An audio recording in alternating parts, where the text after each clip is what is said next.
இங்கே ஒரு பையன் இருக்கிறான். அவன் கையில்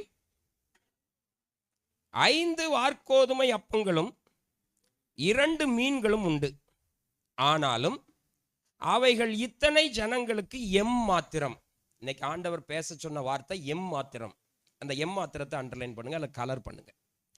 நீங்க எழுதுறவங்க எழுதிடுங்க. எம்மாத்திரம். இந்த எம்மாத்திரத்துக்கு வேற ஏதாவது வேர்டு இருக்கா? ERV, DLC, DTC. எம்மாத்திரம் போதுமானது அல்ல. இது இஆர்வியா சார்? இந்த எம்மாத்திரம் அப்படிங்கிற வேர்டுக்கு மீனிங் நத்திங், அல்லது கொஞ்சம் லைட்டா. சொல்லுங்க. ஆமா, 10 ரூபா தான் இருக்கு. அப்படிப்பட்ட ஒரு வார்த்தையை சொல்றதுக்கு பேர் தான் எம்மாத்திரம். இன்னும் சிலர் சொல்லுவாங்க, நான் அழகும் இல்லை, அந்தஸ்தும் இல்லை, படிப்பும் இல்லை, பணமும் இல்லை, நான் எம்மாத்திரம் இந்த உலகத்தில் நல்லா வாழ்றதுக்கு அப்படின்னு சிலர் இந்த வேர்டை அடிக்கடி நான் எம்மாத்திரம் நான் எம்மாத்திரம் அப்படின்னா என்ன அர்த்தம்? நான் ஒன்றுக்கும் வழி இல்லை, என்னைய வச்சு இந்த உலகத்தில் எதுவும் நடக்க போகிறது இல்லை, என்கிட்ட இருக்கிற பணத்தை வச்சு எதுவும் பெரிய காரியம் சாதிக்க முடியாது, ஏன் அழகை வச்சு என் புருஷன் என் கூட இருக்க மாட்டாரு, நான் எம்மாத்திரம் அப்படின்னு சொல்கிற ஒரு வேர்டை இப்போ உங்கள்கிட்ட நான் சொல்கிறேன். இந்த எம்மாத்திரத்திலிருந்து கர்த்தரால் என்னதெல்லாம் கொண்டு வர முடியும்? இந்த எம்மாத்திரத்திலிருந்து கர்த்தரால் செய்ய முடிகிற காரியம் என்ன அப்படிங்கிறத இன்னைக்கு நம்ம பார்க்க போகிறோம். எல்லாரும் சொல்லுங்க, உங்களை தான் பேசுகிறேன். ஆமாம், சொல்லுங்க, என்னத்தான் சொல்கிறாரு? ஏன்னா நான் தான் எம்மாத்திரம் எம்மாத்திரம் எம்மாத்திரம்னு சொல்லிக்கிட்டு இருக்கேன். எனக்கு 4 சேலை கூட இல்லை, நான் எம்மாத்திரம்.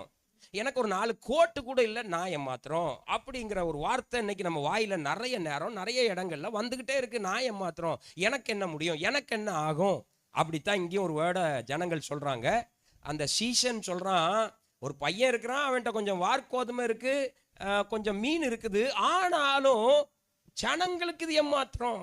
எப்படியா போதும், நான் எப்படி வாழுவேன்? எங்கள் அப்பா ஒரு சாதாரண மனுஷன், எங்கள் அம்மா ஒரு சாதாரணமான மனுஷி, நான் ஒரு படிக்காத புள்ள, எம்மாத்திரம் நான் வாழ்றது அப்படின்னு சொல்கிற இடத்துல ஆண்டவர் ஒரு 3 காரியத்தை செய்தார். எடுத்து வைத்து கொள்ளுவோம். 11வது வசனம், 11 போடுங்க. இயேசு அந்த அப்பங்களை எடுத்து ஸ்தோத்திரம் பண்ணி சீஷர்களிடத்தில் கொடுத்தார்.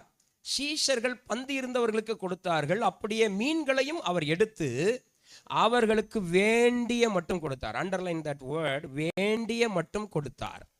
புரியுதா? எம்மாத்திரத்திலிருந்து என்ன வந்தது? நல்லா கவனிங்க. முதல்ல வந்த வேர்டு என்னது?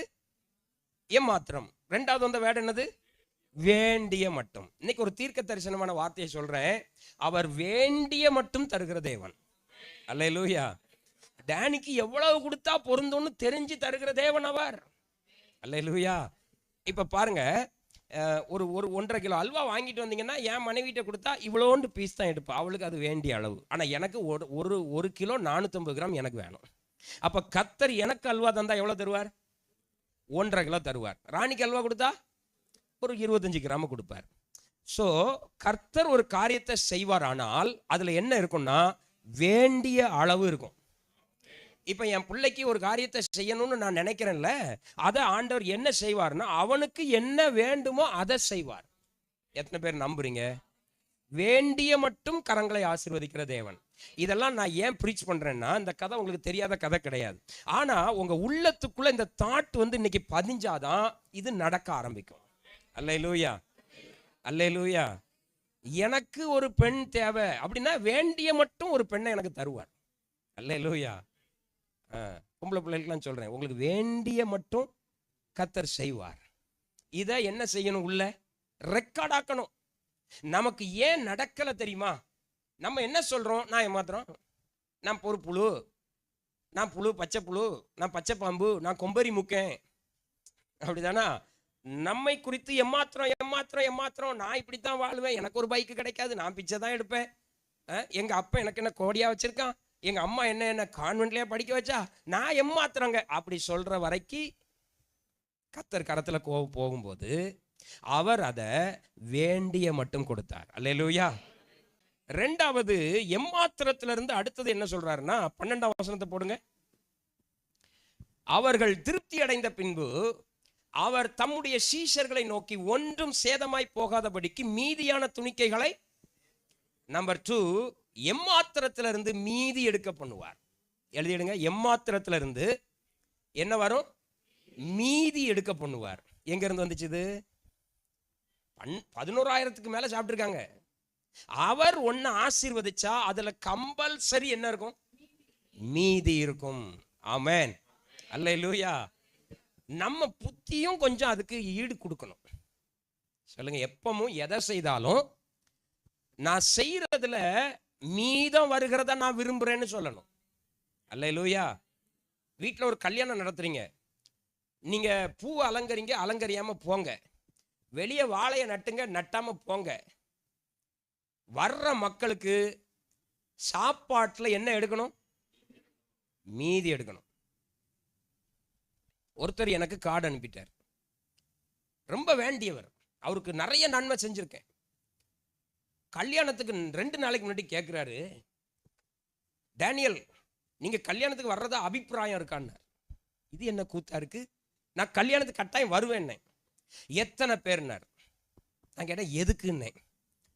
இல்ல, நான் இப்ப சாப்பாட்டுக்கு ஆர்டர் பண்ணிட்டு இருக்கிறேன், ஒரு பிளேட்டு 320 ரூபா. உங்க வீட்டில இருந்து எத்தனை பேர் வர்றீங்கன்னு கரெக்டா சொன்னா தான் நான் கரெக்டா கொடுப்பேன் அப்படின்னார். நான் சொன்னேன், என் பொண்டாட்டியை கூட்டு வரேன்னு சொல்லிட்டு என் மூத்த பையலும் திடீர்னு வந்துட்டான்னா என்ன செய்வியன்னே. ஒருத்தருக்கு சாப்பாடு தர மாட்டேன்னாரு. உன் கல்யாணமே வேண்டாண்டான்ட்டேன். ஃபோன்லையே கல்யாணத்துக்கு போகல. ஏன் கூட ஒருத்தர் தெரியாம வந்துட்டா நீ சாப்பாடு போட மாட்டே? அந்த அளவுக்கு தட்டு வச்சு வழங்குற ஆளா நீ? ஏன் கூட ஒரு 50 தட்டை வாங்கி போட, வர்றாள் போறாள் 4 பேர் சாப்பிட்டுட்டு போட்டுமே. அவ்வளவு கணக்கு பார்த்து நீ என்னத்தை செஞ்ச? 10 வருஷம் கழிச்சு அவன்கிட்ட ஃபோன் பண்ணேன், டேய் எப்படி இருக்க அண்ணே? அண்ணே உடம்பெல்லாம் வியாதினே. எனக்கு வாயில வந்துச்சு, 320 ரூபா தட்டுக்கு நீ வந்த வரத்து கொஞ்சமாடா? சொல்லுங்க, மீதி எடுக்கட்டுமே. நல்லா செஞ்சதுல கொஞ்சம் மீதி எடுக்க வைங்க. உங்க எண்ணம் உங்க ஹார்ட் டிஸ்க்ல இப்ப எழுதுங்க, நான் என் மனைவிக்கு எதை செய்தாலும் கொஞ்சம் அவன் மீதி எடுக்கிற அளவுக்கு வைப்பேன். அல்லேலூயா, ஆமென். அதாவது மீதி எடுக்கிறதுங்கிறது என்ன தெரியுமா? ஃபுல்லா திருப்தியான பிறகுதான் மீதத்தை பார்ப்போம். ஸோ அப்போ கம்ப்ளீட்டா ஒருத்தரை திருப்திப்படுத்தின பிறகுதான் அங்க என்ன பார்க்க முடியும்? மீதியை பார்க்க முடியும். முதைய மீதியை பார்க்க முடியுமா? இல்லையா? இப்பதான் சாப்பிட்டுட்டு இருக்கேன். மீதம் எடுக்கிற அளவுக்கு என் மனசு கொஞ்சம் விசாலமாகட்டும். எல்லாரும் சொல்லுங்க, என் மனசு கொஞ்சம் விசாலமாகட்டும். அல்லேலூயா. ஆண்டவர் சொல்றாரு, மீதி எடுக்க செய்வார். இன்னைக்கு சொல்லித்தாரேன், கர்த்தர் உங்களை கையில எடுப்பாரானால் மாத கடைசியில உங்க கையில மீதம் எடுக்க உதவி இருப்பார். அல்லேலூயா. நம்பர் 3, எம்மாத்திரத்துல இருந்து 13 வாசிங்களேன். அந்தபடியே அவர்கள் சேர்த்து வார்கோதுமை அப்பங்கள் 5 கொடுத்ததுல அவர்கள் சாப்பிட்டு அந்த மீதி எடுக்க வச்ச துணிக்கையினாலே கூடைகளை நிரப்பினார். எல்லாரும் சொல்லுங்க, இந்த வாரத்தில் ஆண்டவர் சொல்றாரு, எம்மாத்திரத்துல நீ வந்திருக்க, உனக்கு வேண்டிய மட்டும் நான் தருவேன், உனக்கு மீதம் எடுக்க வைப்பேன். 3வது சொல்றாரு, உன் கூடையும் நிரப்பிட்டு தான் போவேன். எல்லாரும் சொல்லுங்க, கூடையும் நிரப்புவார். உங்க வீட்டுல கூடைகள் கிடக்கா? சொல்லுங்க, கூடைகள் இருக்கா? அந்த கூடெல்லாம் நிரம்பும். அது ஒரு பிளஸ்ஸிங். சொல்லுங்க, அது ஒரு ஆசீர்வாதம். ஆனா நிரம்புதுன்னு நிறைய சாப்பிட்றாதீங்க. சில வீட்டில் அதான் பிரச்சனை. கர்த்தர் நிறைய கொடுக்காருன்னு நிறைய சாப்பிட்டுவிட்டு பிறகு வயிறு காலு எல்லாம் ஒரு பக்கமாக போயிருது. அப்படின்னா கர்த்தர் கொடுத்தார், நான் சாப்பிட்டேன், அப்படி அல்ல. இந்த கூடைகள் நிரம்புகிறது ஒரு ஆண்டுடைய அடையாளம் அப்படின்னு நான் சொல்கிறேன். அதாவது ஒரு நிரம்பின வாழ்க்கை. எல்லாரும் சொல்லுங்க, ஒரு நிரம்பின வாழ்க்கை. அல்லேலூயா. எம்மாத்திரத்துல இருந்து 3 செஞ்சார். எல்லாரும் சொல்லுங்க, எம்மாத்திரத்துல இருந்து என்னெல்லாம் செஞ்சார்? 1, வேண்டிய மட்டுமா? ஆமா, வேண்டிய மட்டும் கொடுத்தார், மீதி எடுக்க வைத்தார், கூடைகளையும் நிரப்பினார். இந்த வாரத்துல உங்க டிஸ்க்ல இதை எழுதுனீங்கன்னா நடக்கும். அதெல்லாம் எழுதிக்கிட்டே இருங்க, ரைட் பண்ணிட்டே இருங்க. கூட நிரம்பும், கூட நிரம்பும், கூட நிரம்பும், கூட நிரம்பும். அல்லேலூயா. சரி, அப்படியே 2வது பாயிண்ட்டுக்கு வரேன். 2வது பாயிண்ட் உங்களை கூட்டு போறேன். 15வது வசனத்தை போடுங்க, அல்லது 14 இருந்தே போடுங்களேன். 14. இயேசு செய்த அற்புதத்தை அந்த மனுஷர் கண்டு மெய்யாகவே இவர் உலகத்தில் வருகிறவரான இயேசு பண்ண மிரக்கலை பார்த்து அவன் சொல்றான் இவர் தீர்க்கதரிசி. இன்னைக்கு உங்க மூலமா நடக்கிற காரியங்கள் தான் உங்களுக்கு கனத்தை கொண்டு வரும். எத்தனை பேருக்கு ஆமேன்னு சொல்ல முடியும்? எத்தனை பேர் அல்லையிலே சொல்ல முடியும்? உங்க மூலமா கர்த்தர் சில காரியம் செஞ்சாருன்னா கனம் தன்னால வரும். ஆதலால் அவர்கள் வந்து தம்மை ராஜாவாக்கும்படி பிடித்து கொண்டு போக மனதாக இருக்கிறார்கள். நெக்ஸ்ட் எதுக்கு போயிட்டான்? ப்ராஃபட்னா ரெண்டாவது சொல்றான் இவரை ராஜாவாக்கிடுவோம். சொல்லுங்க, ராஜாவாக்குற லெவலுக்கு அற்புதம் கிரியை செஞ்சுதுங்க. உங்க வாழ்க்கையில இயேசுவின் அற்புதம் நிகழ ஆரம்பிச்சிட்டுனா உங்களை மற்றவன் ராஜாவாக்குவான். இயேசுவின் அற்புதம் நிகழலைன்னா நீங்க செயினை போட்டு நகையை போட்டு சேலையை கட்டி பட்டு சேலையை கட்டி ராஜா மாதிரி போவிய, ஹீல்ஸ் தட்டி விழுந்து கிடப்பிய. அப்படி மொத்தத்தில் எங்கேயாவது சரிஞ்சிரும் சப்பரம்.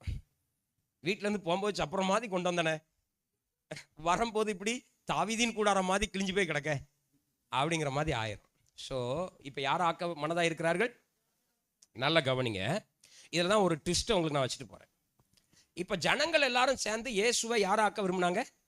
ராஜாவாக்க விரும்பினாங்க. இப்போ அவர் இயேசு நினைச்சிருந்தாருன்னா அடுத்த நொடி ராஜா தூக்கி கொண்டாடிடுவான். ஆனா வசனம் சொல்லுது இயேசு அறிந்து மறுபடியும் விலகி தனியே மலையின் மேல் ஏறினார். ஒரு ரகசியத்தை சொல்லித்தரேன்.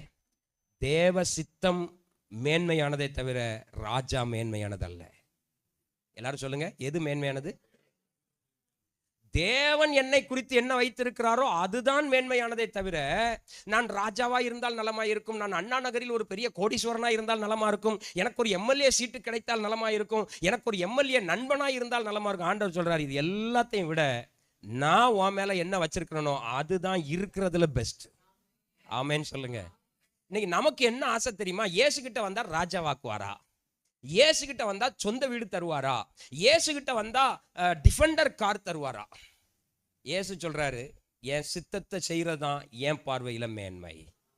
ஆமென், அல்லேலூயா. ராஜாவா ஆக்குறது பெருசா, தேவ சித்தம் பெருசா? இன்னைக்கு நிறைய பேர் எதுல சிக்கிறோம்னா உலகத்தின் பார்வையில எது மேன்மையா இருக்கோ அதை நம்ம தேடணும். நான் ஒரு ஐஏஎஸ் ஆகணும், நான் ஒரு ஃபாரஸ்ட் ஆஃபீஸர் ஆகணும், நான் ஒரு இப்படிப்பட்ட ஒரு கலெக்டர் ஆகணும், நான் வந்து ஒரு பெரிய ப்ரொஃபஸர் ஆகணும். அது உலகத்தின் மக்களுக்குள்ளே இருக்கிறது. ஆனால் நான் உங்களுக்கு ஒன்று சொல்கிறேன், அதெல்லாம் விட மேன்மையான எது தெரியுமா? அவர் விலகி போனது தான் மேன்மை. எல்லாரும் சொல்லுங்கள், தனியே மறுபடியும் விலகி தனியே மலையின் மேலே போகிறது மேன்மைங்க.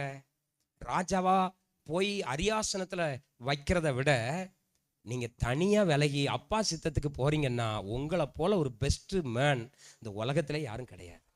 ஆமென், அல்லேலூயா. பாருங்க, பதவி ஆசை பிடிச்சவங்களாம் சீக்கிரம் சாவுறான். சில நேரம் விலகி போகிற இடத்துல விலகி போயிருங்க. கிடைக்குதுன்னு கழுத விட்டிய கை நிறைய அள்ளாதிய.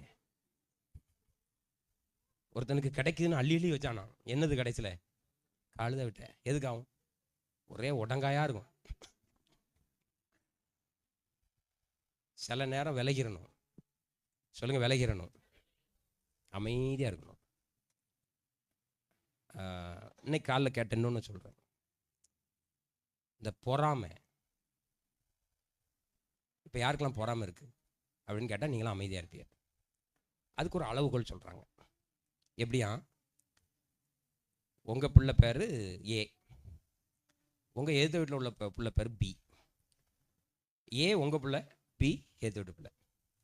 ரிசல்ட் வருது, பேப்பரில் பார்க்குங்க, பழைய மாடல்.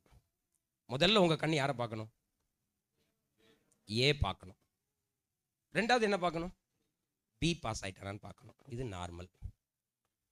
திடீர்னு பார்க்குறீங்க ஏ இல்லை, பியை பார்க்குறீங்க பி இருக்கு. உடனே உங்களுக்கு ஒரு வருத்தம் வருது, ஐயோ நம்ம பிள்ளை ஃபெயில் ஆகிட்டான், பி பாஸ் ஆகிட்டானே. அதுவும் பொறாமை இல்லையா? எது பொறாமையா? ஏயை பார்க்குறீங்க ஏ இல்லை, பியை பார்க்குறீங்க பியும் இல்லை, எப்படா அப்படின்னு சொல்றீங்களா? அதுக்கு பேர் பொறாமையா?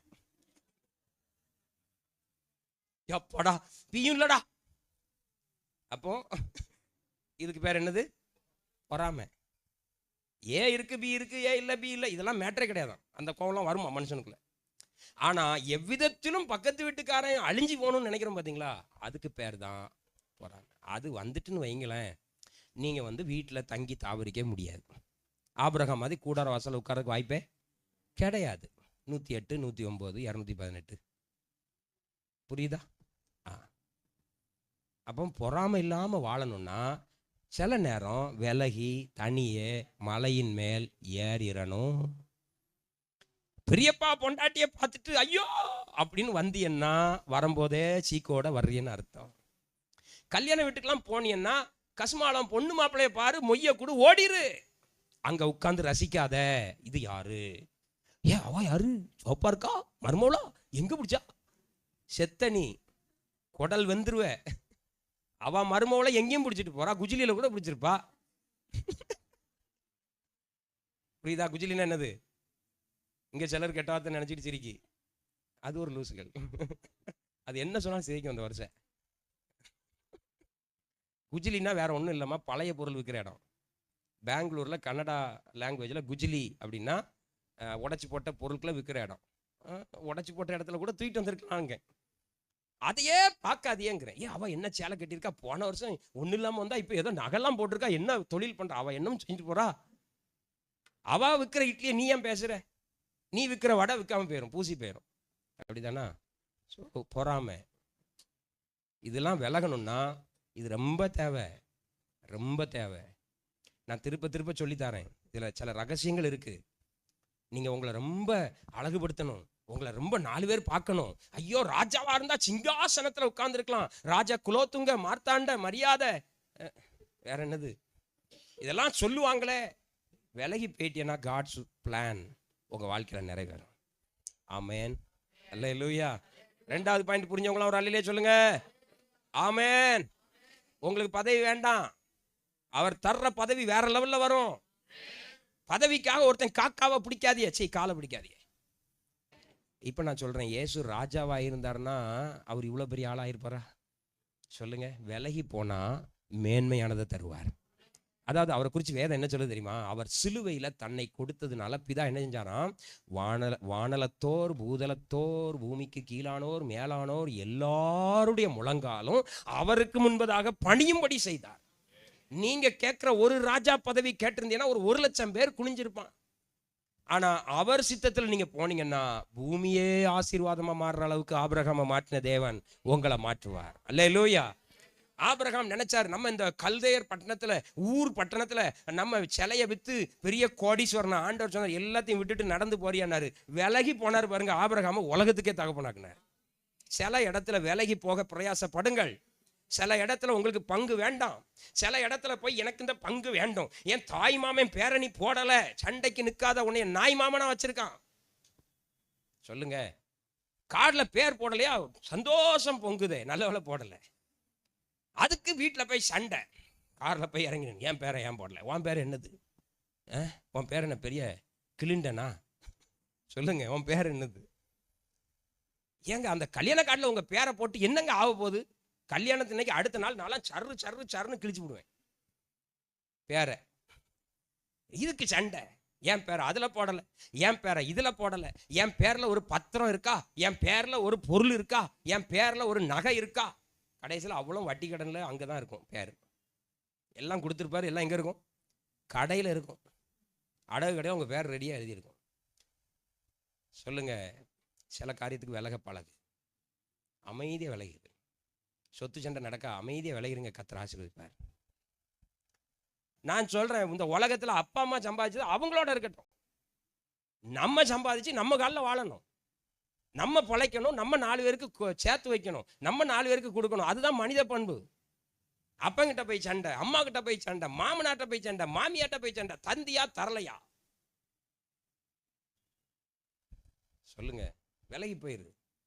வீட்டில் சொத்து சண்டை நடக்கா, நீங்க சொல்லுங்க, எங்க கையெழுத்து போட சொல்றீங்களோ போடுறேன், எங்க எதை கொடுக்க சொல்றீங்களோ கொடுக்கேன், எனக்கு நீங்க எதை தந்தாலும் சரி, இல்லை தராம போனாலும் சரி, அவர் பார்த்துக்கிடுவார். 10 வருஷம் கழிச்சு பாருங்க, உங்ககிட்ட பிரிச்சுட்டு போனோன்ற ஒன்றும் இருக்காது, உங்ககிட்ட பல கோடிக்கு சொத்து இருக்கும். நடந்தே தீரும், நடந்தே தீரும். ஏன்னா இதிலெல்லாம் ஆண்டவர் ரொம்ப கேர்ஃபுல்லாக இருப்பார். ஏன்னா நீ விலகி போன.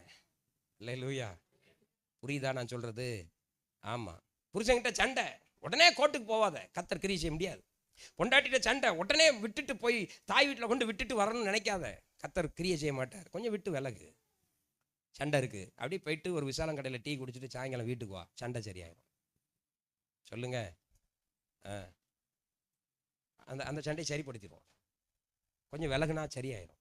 விலகி மலைக்கு போயிட்டா தேவசித்தம். ஆமாம், நானும் அப்படி தான். வீட்டில் கடந்து சண்டை போட்டேன்னு வைங்களேன், குழம்பு முடிச்சிருவேன். சண்டை வந்துட்டுனா எலும்பி வெளியே போயிடணும். வெளியே போயிட்டா பழச்சேன், அன்னைக்கு சாயங்காலமே திருப்தி ஆயிடும். அது இந்த வேர்டு ரொம்ப முக்கியமான வேர்டு. அப்படி விலகி போனால் ஆசீர்வாதம் உங்களை. மனுஷன் யா நீர் அழகா போட்டார், சூப்பர். மூணாவது ஒரு பாயிண்ட்டை சொல்லி முடிக்கிறேன், சீக்கிரம் முடிச்சிடறேன். வாங்க, 28ஆம் வசனத்தை போடுங்க. கொஞ்சம் ஒரு 5 நிமிஷம். 28ஆம் வசனம். அப்பொழுது அவர்கள் அவரை நோக்கி, தேவனுக்கேற்ற கிரியைகளை நடப்பிக்கும்படி நாங்கள் என்ன செய்யணும்? எல்லாரும் சொல்லுங்க, நாங்கள். இப்போ உங்கள்கிட்ட உள்ள கேள்வி அதான். ஐயா, நீர் என்னெல்லாமோ சொல்றியரு, லாங்கிறியரு, கிரேஸுங்கிறியரு, ஏசுங்கிறியரு, பிதாங்கிறியரு, பரிசுத்தாவியானவர் என்னெல்லாமோ சொல்றியரு. ஐயா, மொத்தத்தில் சொல்லுமையா, நாங்கள் என்னையா பண்ணணும்? அதானே கேட்குறாங்க. தேவனுக்கேற்ற கிரியைகளை நடப்பிக்கும்படி நாங்கள் என்ன செய்ய வேண்டும்? ஓகே, இயேசு அவர்களுக்கு பிரதியுத்தரமாக, அவர் அனுப்பினவரை நீங்கள் விசுவாசிப்பதே தேவனுக்கேற்ற கிரியை. இப்போ அவர் என்ன சொல்லியிருக்கணும்? காலையில் எழும்பி குளித்து விட்டு பல் தேய்த்து விட்டு முழங்கால் தேய சோதரியம் சோதரியம் சோதரியம் சோதரியம்னு மாந்திரியம் பண்ணுற மாதிரி பண்ணி 1/2 மணி நேரம் கழிச்சு உலகத்துக்காக பாரத்தோடு இந்தியாவுக்காக நீ போராடினால், அடுத்து 9 மணிக்கு ஆலய மணி ஓசை கேட்டு ஆலயத்துக்கு சென்றால், அப்படிலாம் போடலை. சொல்லுங்க, நம்ம கிரியையில் எதையுமே போடலை. தேவனுக்கு ஏற்ற, அது என்ன பாடுங்க, தேவனுக்கு ஏற்ற கிரியைகளை நடப்பிக்கும்படி நாங்கள் என்ன செய்ய வேண்டும்? இயேசு சிம்பிளா சொல்றாரு, அவர் அனுப்பினவரை விசுவாசி. நீ சொல்லித்தரேன், உங்க கிரியைகள் எல்லாம் குப்பைகளா மாறிடும் ஒரு நாள். சொல்லுங்க, குப்பைகளா. இன்னைக்கு ஒர்க் ஷாப்ல கிடக்கிற கார்கள்லாம் ஒரு நாள் புது கார், கோடீஸ்வரர்கள் வாங்கின கார். ஆனா இன்னைக்கு பார்த்தீங்கன்னா ஒரு ஒர்க் ஷாப்ல படம் பார்த்தேன், நடுவில் அரசமரம் முளைச்சி, காருக்கு நடுவில் அரசமரம் முளைச்சிருக்கு, உடச்சிட்டு கார் 2 துண்டா அரசமரத்துக்கு நடுவில் கிடக்கு. இதெல்லாம் ஒரு நாள் புது கார்கள். அப்படிதானா? கிரியைகள்லாம் ஒரு காலத்துக்கும் செல்லாதுங்க. இன்னைக்கு நல்லா தெரியும், இன்னைக்கு நான் 10 மணி நேரம் ஜெபிக்கிறேன், நல்லது, நான் இல்லைன்னு சொல்லலை. ஆனால் அடுத்த மாதம் அது பழசா போயிடும். ஆனால் விசுவாசம் டெய்லி பெருகிட்டே இருக்கும். எல்லாரும் சொல்லுங்க, அவரை விசுவாசிக்கிறது தான் மேன்மைங்க. அதுக்காக கிரியை செய்யாதீங்க நான் சொல்ல வரல, அது 2வது இருக்கட்டும். முதல்ல அவர் என்ன சொல்றாரு? எப்பா, அவர் அனுப்பினவரை நீங்கள் விசுவாசிப்பதே தேவனுக்கு ஏற்ற கிரியை. இப்போ 54 to 58க்கு வாங்க. அதே அதிகாரத்தில் 54 சூப்பர். 2வது முதல் சொன்னாரு, அவர் அனுப்பினவரை விசுவாசி. நம்பர் 2, என் மாம்சத்தை புசித்து என் இரத்தத்தை பானம் பண்ணுகிறவனுக்கு நித்திய ஜீவன் உண்டு, நான் அவனை கடைசி நாளில் எழுப்புவேன். அல்லேலூயா. இயேசுவை விசுவாசிக்கணும். இயேசுவை அப்பமாகவும் ரசமாகவும் என்ன செய்யணும்? உட்கொள்ளணும். அதனாலதான் திருவிருந்து ஆராதனையை நம்ம கனப்படுத்துறோம். திருவிருந்து ஆராதனை தேவனிடத்தில் உங்களை மிகுந்த நெருக்கமாய் கொண்டு போகிற ஒரு காரியம். புரிஞ்சுக்கிடுங்க, மனசுல எழுதிருங்க. கம்யூனியன் எடுக்காம அந்த மாதத்துக்குள்ள நான் நுழைய விரும்பல. பாருங்க, அடுத்த வசனத்தை வாசிக்கிறேன். என் மாம்சம் மெய்யான போஜனமாய் இருக்கிறது, என் ரத்தம் மெய்யான பானமாய் இருக்கிறது. எல்லாரும் சொல்லுங்க, எது மெய்யான போஜனம்? சொல்லுங்க. அங்க திண்டுக்கல் ஒரு பிரியாணி உண்டையா, அது என்ன பேர்? வேணு பிரியாணி. மெய்யானது வேணு பிரியாணி இல்லைங்க. மெய்யானது பன் புரோட்டா கிடையாது. மெய்யானது சிக்கன் தந்தூரி கிடையாது. அது எல்லாம் அடுத்த நாள் காலையில வேண்டாம். எது மெய்யான உணவு? எது மெய்யான உணவு? என் மாம்சம். இயேசு கிறிஸ்துனுடைய மாம்சம் மெய்யான உணவு.